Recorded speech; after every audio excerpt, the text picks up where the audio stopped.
Good morning, and thank you for being here.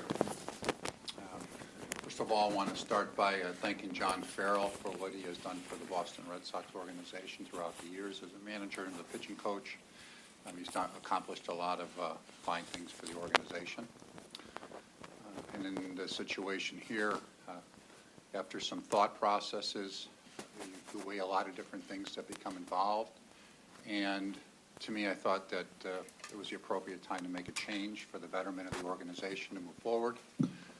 You weigh a lot of different things that come into play. You watch day in, day out over a season, and you come up with a decision based upon that. And for me, I think at this point, sometimes change can be better, and that's why we've decided to move forward with the change.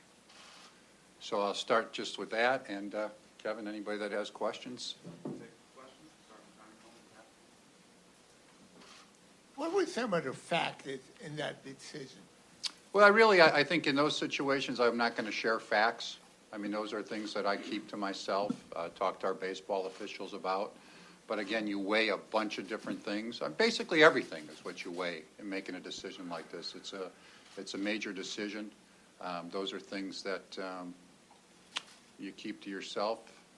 But I don't think you get into particular instances. I'm not going to get into particular situations that really made that final decision.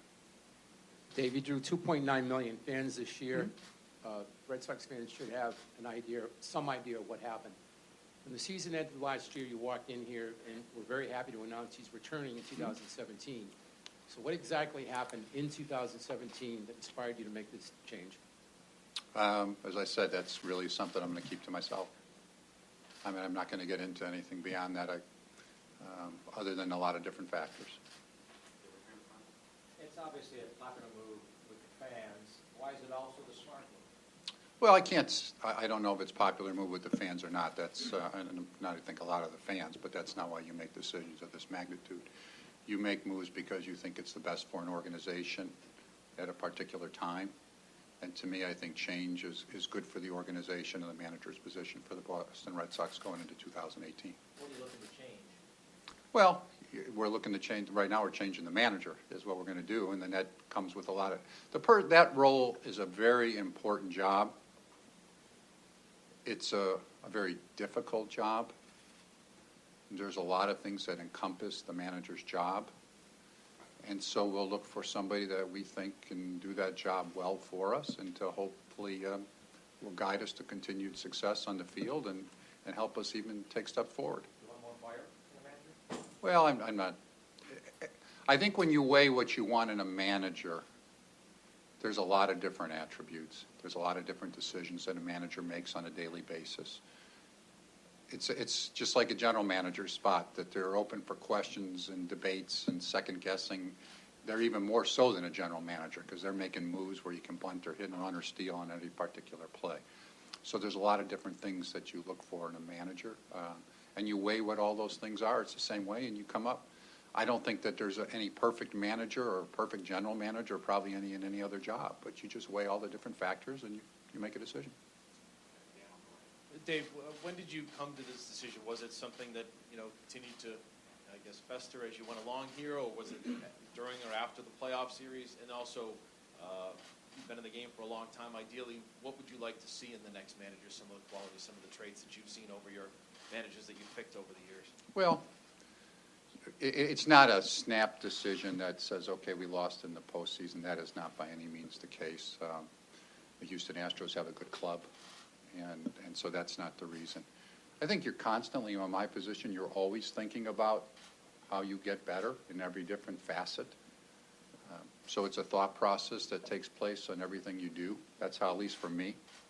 I will say that after our game on my days Monday, the game we lost, I sat down with a couple of our people and just talked in general about our circumstances, but then actually on Tuesday morning yesterday morning, I asked our baseball staff members to get together to kind of discuss the overall situation and listen to what people had to say on the topic. our manager spot and just wanted to get any feedback and input that I could. Basically, after that, made the decision myself to make a change.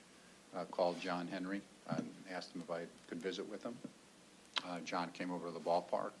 We hooked up Tom Warner. Sam came in and told him what my decision was.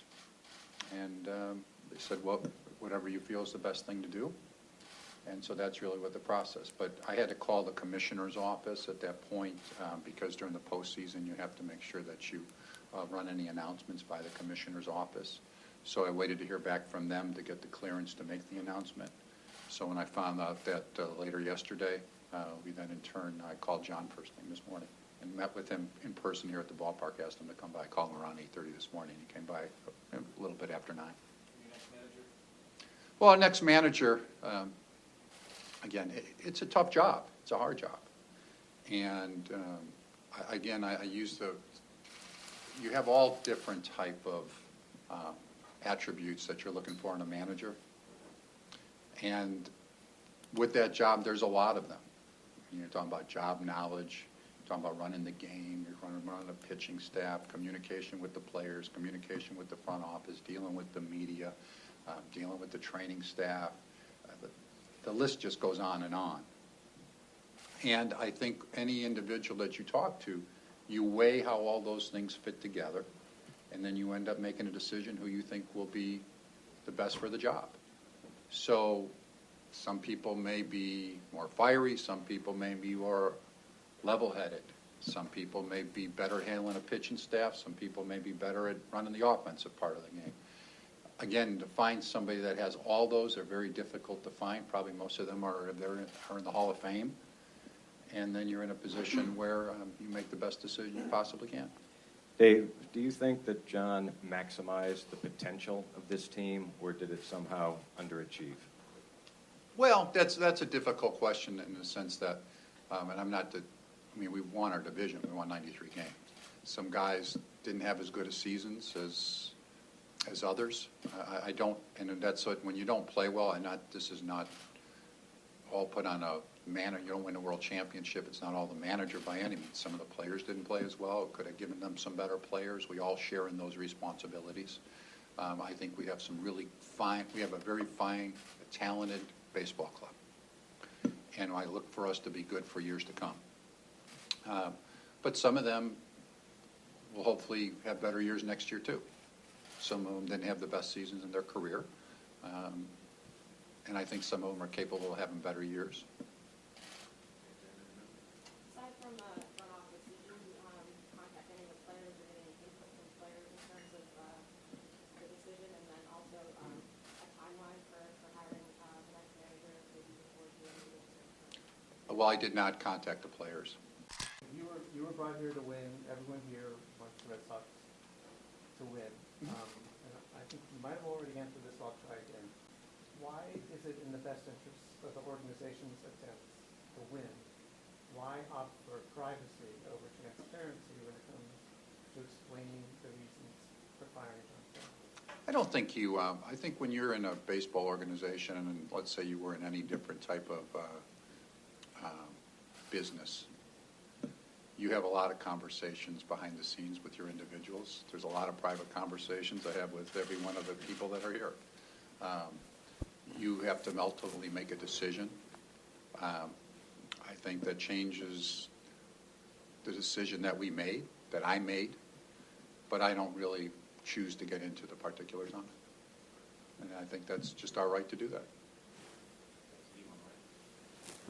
Going back to the Farrell, David Price, Eckersley situation this summer, what, if any, role did that play in your decision to fire John Farrell as manager? And will ever any uniformed personnel in the Red Sox ever apologize to Eckersley? I'm not going to get into any specific. I've already told you that. So I really, uniformed personnel, I don't know that anybody who that would be at this point. I have no idea because really right now, when you're talking about a staff perspective, I would assume. Price never did, Eckersley, Farrell never did. So is that body that never happened? Well, I've talked about that situation before. I'm really not going to get into any more publicly on that. You just said we're moving on, so everybody So, talked about it. so we've moved on. You said the night team clinched the division that the manager's job is particularly difficult in Boston. How different are the criteria this time around selecting a manager than they were for you in past years, especially in Detroit? Well, that's a great question. I think really, if the way to describe it, if you have 1 to 100, let's say, and you put the percentages of all the attributes that a manager has, and you weigh them, I think the attributes are the same for a good manager of a baseball team as they probably are for any good manager in any occupation in any walk of life, other than your knowledge of baseball. But all the communication, leadership, personal skills. Probably here, I think your ability to deal with the media probably weighs more than I would say in Detroit at that particular time. So I think that some skills in that 1 to 100 may weigh more in some markets versus others. And here I think that's probably an important part, maybe more so than it would have been in Detroit or some other markets. But I think the overall attributes are very similar. Does experience then matter to you? Do you want someone with managerial experience because of that situation? Well, I think managerial experience helps. I don't think it's a 100% necessity, but I think being in a dugout during a game, seeing what the manager encounters is probably helpful. Yeah, I do think it is. I think that, again, I do think that it would be difficult for a person, more so here than in some other places, to walk directly onto the field without some on-field managerial experience at some level or big league coaching. Dave, if you since you arrived at the decision that change was to the benefit of the organization, why didn't you arrive at that? What was that kind of evaluation being made over the course of the season? Why wasn't the season the right time for that change? Well, to me, that anytime you're making decisions, you're in a pennant race at that point, and if you were going to say, and I didn't contemplate it during the season, that would a change make a significant difference for you at that point? I think you'd answer that question, well, then we need to make a change. I just never felt that way during the season. And That was not the right time to tackle it. And to follow up, so if you guys had advanced, I know that you said that it wasn't an outcome of the season, but if you had advanced to the championship series or the World Series, do you imagine that the outcome would have been different? Cannot answer the speculation on something like that, really kind of throughout the years. I can't even answer that since it didn't happen. You've talked a lot about how difficult the job is. Does the job get more difficult the longer a manager sits in that seat? Like John obviously did this job for 5 years. Does it get more difficult for their message to get across when they've been in that seat for a while? And do you feel that might have been the case here? Well, that's a tough one to answer because I think every circumstance is different. I think at first it can be more difficult because you're feeling your way around. At some point your message can fall on deaf ears. But I think that there's some managers or coaches that do that for years that always come up with fresh ideas and fresh ways to approach it. So I think it's an individual circumstance. Did you feel that a new voice was needed in this case? I'm really not going to get into that part of it. Dave, back here, Dave. A, when you informed John, how did he take the news? And B, are any current people on his staff under consideration as his successor? Well, we talked face-to-face this morning. I called him up around 8:30 and asked him to come in. I know he's an early riser, but I waited till then, and he came over a little bit after 9. He was very professional with me. I mean, I would not anticipate he'd be thrilled, but he said he understood, respected my decision, wished him well, and that was really it at that time. But thanked him for everything that he did. At this point, successors from the staff, I don't really know. I'm not going to get into specific names that I'm really contemplating at this time, because I really haven't narrowed it down, but I'd say most likely not, but I'm not going to say for sure not. Yes. Are you going to seriously consider a minority candidate, and are all the coaches on the staff gone with John? Well, yes, we'll consider minority candidates. We're going to consider the best person that we can possibly find for the job, but minority candidates will be part of that, yes, interview process. As far as the coaching staff is concerned, I've talked to all the coaching staff members this morning. They're all signed for 2018. What I told them is that, first of all, think very highly of them. They're good people. They're good baseball people. Would recommend to our new manager any of them. It's not a problem for me, but I do believe that the new manager needs to have his own coaching staff in place within approval of us and making sure that there's the proper areas coached. It's never an easy moment. That's not an easy thing that you cherish doing, and it's not a fun thing to do. But I think it's the way you do things, and you tell somebody face to face like that, and you do it.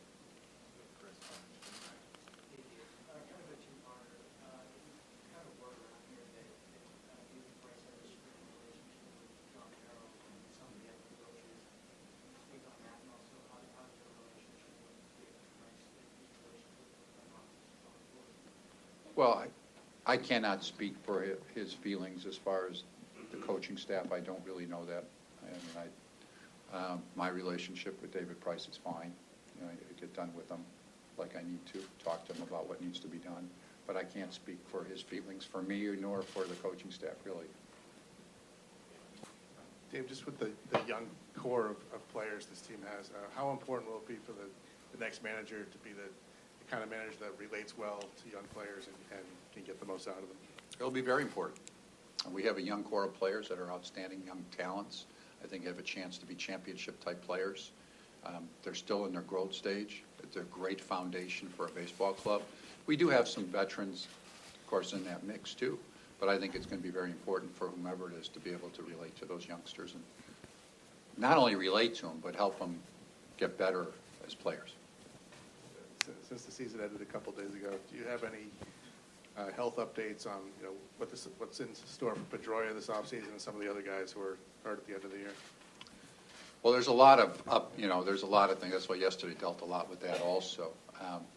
In Dustin's case, we all know he's had a knee issue, and you know about the injury that he incurred during the season. He is seeing a doctor today, a specialist in New York. He'll come back to Boston. He'll see another specialist that he's seen earlier in the year. And then we'll have to decide what's going to take place at that point. We want to make sure that, most importantly, his knee is as good as it can be going forward. I don't know what that's going to counter at this point until he sees the doctors and gets those recommendations. You mentioned that I'm sure there'll be some personnel changes, but you mentioned some players who had down seasons. You're looking forward to them having better seasons next season. Why are the players who underperform sticking around, but the manager isn't? Well, we haven't gotten into the players' situation. I mean, we talked about the manager. That's already been discussed. The players, I mean, you're in a spot where we like our core of young players. I think they'll continue to be a real good group of core players. And we'll see what type of moves we make in the wintertime. But we like their talents. When you get rid of the manager, you're obviously, I know you resist the word, blaming the manager for the underperformance this year. Why is the manager's fault, not the player's fault? I think I just answered that question. Just you had talked about, obviously, talking to Farrell and how Farrell took the news. I'm just curious, when you called John Henry and kind of went through the process with him, what kind of was that conversation like? Well, John came to the ballpark. We talked face-to-face, and Tom Werner's out of town, so we hooked him up on the phone. He basically asked me questions that you would normally, and I explained my thought process behind it and why I thought it was. And John's basically said that decision is up to you. So we met for a while. We met about some off-season things that we'll get more into as time goes on. I gave him some of my thought processes on paper in regard to the off-season. We prepared that for him with a lot of, like I do every year right after the season, gave it to the various ownership individuals. But He was basically supportive of anything that we needed to do, that I felt we needed to do. Have you had conversations throughout the years with him about a potential move or him granting you full? Not really. No, I mean, you're at the point, I think what ends up happening is, I mean, you talk about a lot of different things, but I think, and Alex, really you're trying to win games during a particular time of the year and what's involved in your day-to-day operations of injuries and dealing with that. I mean, we talk about a lot of different things that, of course, I wouldn't share all that stuff with you, but that was really the first major conversation we had about the manager. Dave, you said you didn't consult players. Why not consult players? I think it's a management decision. How do you feel about the Farrell side, the clubhouse mix right now, the dynamic in there? David Ortiz leaves, a lot of talk about that. Has the veteran voice been replaced? Do you need a different mix in the room? The manager's also decide. Well, I think we can get better as a team. I mean, we'll see what happens in that regard. I'm not ready to really get into all that. I think it's a situation where we went through a transition. We did win the division. We can always get better. We will look to get better. I think young players' growth will make a difference in that regard. A new manager coming in will provide a lot of different, just an overall different dynamic change. And we'll see what happens in that regard. Would you expect to interview sitting managers? Would your timeline allow you to interview people who are currently under contract or even still playing? Well, current managers are employed by other organizations, so you generally don't talk to them. Wouldn't try to request permission or for anything? I wouldn't get into specifics on that, but you know, generally you don't interview other people's managers. Generally. Dave, I think you guys have the fourth most wins in baseball the last 2 years, one of 5 teams to make the playoffs both years. What's the baseline of success if that wasn't considered enough success? Well, and again, I think you can weigh success in a lot of different ways, and that's very successful. I mean, that's very good. But I think that also you just weigh a lot of different factors when you make the decision. And so for me, I mean, the ultimate success is win the world championship. That's the ultimate success. And feel that very strongly about that. But I also, as I mentioned, that's not the reason why these type of change, at least in my mind, was made. It was just, I think it's time for a change. Was there a number of wins or a certain amount of success that would have negated the reasons that you're not mentioning why you wanted to make a change? No. Jason on the right. Dave, I was just wondering, when you look at the season, is there anything you think that you could have done better to put John in a better position to succeed in your eyes? Well, you can always do better. So, I mean, it's a situation. I think everybody can, and as I said earlier, I don't know if you were here or not, that this is a responsibility that we all share, that we didn't win the world championship. I take my responsibilities. You always can do things that will help you. Is there something you think that you guys need to fix in terms of communicating to the field staff or getting maybe a message that you want across to the field staff better?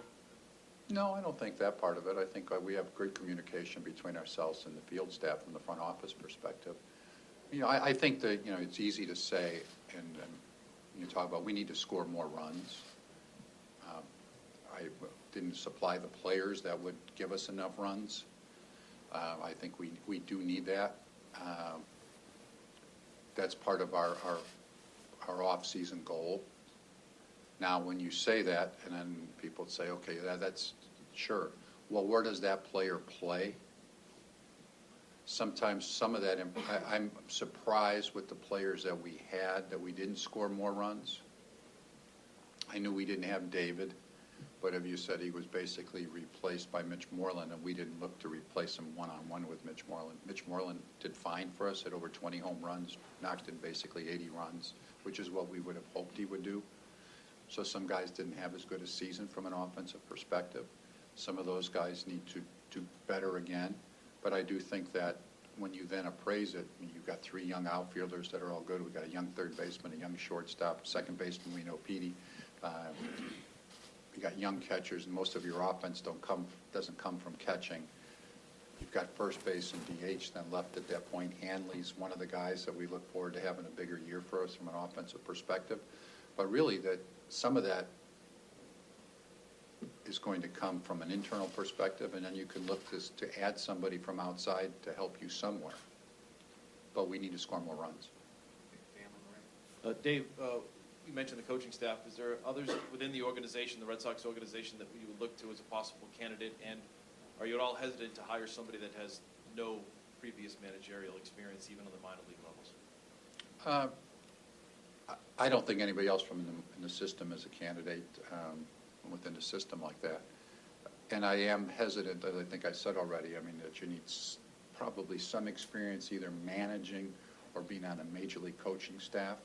But I'm not going to say that 100%, but I think that that's important in a market like this with the club that we have that's trying to win a championship, that would most likely be a necessity. Dave, you mentioned that when you met with Farrell, he had a question to ask you. What was that question? And can I follow up by asking, what are his attributes as a manager? Well, as you can see, if I wanted to share that question, I would have mentioned it to you, so that's not. And I'm not going to get it. I mean, John did a nice job for us. We as I talked about, so we won divisions with him, won a world championship. So I'm not going to get into that. He's a good baseball man. Dave, you've answered this a couple times, but the scrutiny of Boston, it's often said that a player's either made to play here or not. Do you feel the same way about a manager? Yes, I do, because I've had really quality managers that I know and I respect that said that they wouldn't want to manage in Boston.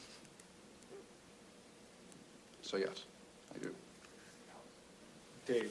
And not only Boston, there's a couple other cities along those lines. But yeah, I mean, I do. I think you have to be prepared to take it. Hey, it's great. It's a great market. I mean, when I say that, this is a great baseball city. This is tremendous. The passion of the fans, the support of the fans is fantastic. The support of ownership, what we put out there. We have a quality baseball club, quality support of the community. But there's a lot of scrutiny that goes attached to it, which you'd rather have the scrutiny and all of those other things than not. So I think it's a passionate community, but you have to be prepared for that, sure. And I think it's for some people and it's not for others. That's just the way it is. And probably the same way, like we said, for players, and it's probably the same way for managers. Does that make this job a unique job? Well, I can't say it's unique because that means one and only, but I think that it's one, there's probably, this market fits like a couple others, only a couple others because of the attention that you receive. Dave, last offseason you declared you were operating with an effort towards staying under the luxury tax threshold. Is that same, if not constraint, then clear preference going to be in play this winter? And as you look to add offense, do you anticipate that will more likely come through free agency than through the trademark this winter? I do not know either one of those questions at this point. We've never reached that CPT question. We have not even approached that at this point, and we haven't even had any conversations with free agents or trades. Going into the offseason, do you feel like David Price's elbow is now completely sound, and are you confident that just a normal offseason will be all he needs to be ready to go for the start of spring training? I think so. I hope so. That's what the doctors tell us at this point. You can see through the ball extremely well. I mean, you're always, after what happened this year, you always sit on the edge of your seat when things like that happen, but he has seen the top specialists in the country, and they told us if he got back to this point that he should be fine for next year. So that's what our anticipation, that he's part of our starting rotation next year and ready to go. Dave, you said you met with your staff to discuss, the decision. Obviously, you made the decision to go forward with this, but was there some pushback? Was it a difficult decision? Was there some fight between you guys? I wouldn't get into private conversations like that. Is there anyone at this point you know is going to go for some sort of procedure, surgery for a health situation? Well, no, I do not. Because there are some other people being checked out by doctors, and we'll wait to hear what their recommendations are. There may be some people, but the season just ended, so they all need to follow up with doctors that are doing that. You said the day the division was clinched twice, and Farrell did a great job. It's a tough job. You were very highly praising him. Did you mean that day? Did your opinion just drastically change in that period of time? Well, I think you can do a great job in winning the division. I think we did do a great job collectively in winning the division. But again, I think when you're sitting in my situation at the end of the year, you combine a lot of different factors involved and combine all those at the particular time, and that's why I thought it was time for a change. Further questions? Last one right here, When you're acquiring or retaining a player, the future is obviously more important than past performance. To what extent is that true for a manager? And generally speaking, is success or failure in the postseason, does that impact a manager's effectiveness going forward in any way? Well, I think first of all, you, of course, weigh what a manager has done in the past, but I think you're hopefully predicting future success, because you could look back and hire some managers that managed many, many years ago that have been great managers and have a good resume, but they're just not ready to manage now for whatever reason, age, experience, drive. So I think it's important as you go forward. Postseason success, that's a tough one, because so much of that can be beyond a manager's control. I think there's so much more fortune. Again, when I talk about the postseason, I'm not one of these guys that think it's a flip of the coin and when you get there, but there's also much more left to chance when you have a shortened series, 1 game, 5 games, 7 games, over 162-game season. So I think you look at that, but as you look at a lot of different things, but I can't tell you that postseason success is a driving force.